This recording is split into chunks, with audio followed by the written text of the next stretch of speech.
Surat special operation group હંમેશા drugs તેમજ અસામાજિક તત્વો સામે કામગીરી માટે જાણીતું છે, પરંતુ આ વખતે રથયાત્રાના દિવસે એસઓજીની સરાહનીય કામગીરી સામે આવી છે.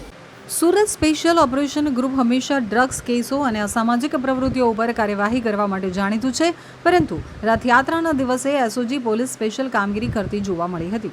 આ વખતે એસઓજીએ ભગવાન જગન્નાથજીને સમયસર મંદિરમાં પહોંચાડવાનું ખાસ કાર્ય કર્યું હતું, જ્યારે અચાનક ભગવાન જગન્નાથના રથનું પૈડું ડભોલી બ્રિજ પાસે નીકળી જતા ભગવાનનો રથ થંભી ગયો હતો.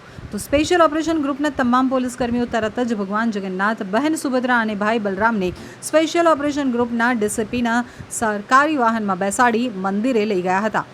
ગુજરાતમાં ભગવાન જગન્નાથજીની રથયાત્રા ઉમંગ અને ઉત્સાહ સાથે પૂર્ણ થઈ છે, પરંતુ સુરત શહેરમાં ભગવાન જગન્નાથજી જ્યારે નગરચર્યા કરીને પરત ફરી રહ્યા હતા ત્યારે તેમના રથનું પૈડું ડભોલી બ્રિજ પાસે નીકળી ગયું હતું, જેના કારણે ભગવાનના રથ થંભી ગયા હતા.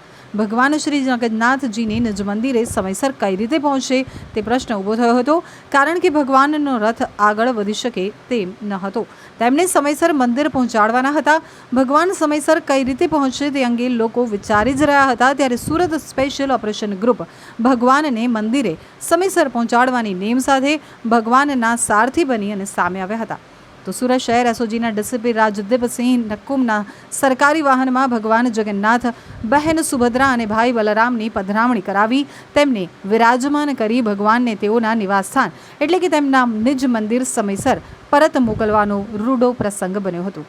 એસઓજીના પીઆઈ અશોક ચૌધરી અને અન્ય પોલીસ કર્મીઓ ભગવાનને સરકારી ગાડીમાં વિધિવત બેસાડી અને મંદિર પહોંચાડ્યા હતા.